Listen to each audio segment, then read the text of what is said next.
Demo Rohingya berakhir rusuh, mahasiswa kalap serbu pengungsi. Suasana basement Balai Meuseraya, Aceh yang awalnya tenang berubah menjadi keributan. Ratusan mahasiswa menerobos masuk untuk mengangkut para pengungsi Rohingya pada Rabu 27 Desember 2023. Di lokasi tersebut terdapat 135 pengungsi Rohingya yang ditampung sementara setelah mereka mendarat pada awal Desember 2023. Mayoritas dari mereka adalah anak-anak dan wanita serta sebagian pria dewasa.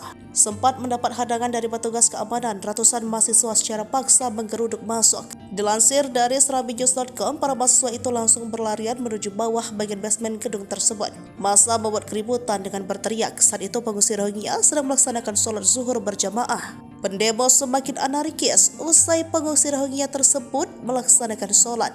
Barang-barang pengungsi seperti tas dan plastik berisikan kain baju menjadi sasaran para mahasiswa. Mereka menendang barang-barang tersebut dan melemparkannya ke arah pengungsi.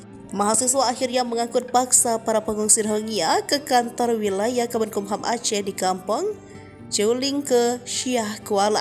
Pendemo mengangkut para pengungsi itu menggunakan 2 mobil dump truck yang sudah mereka sediakan.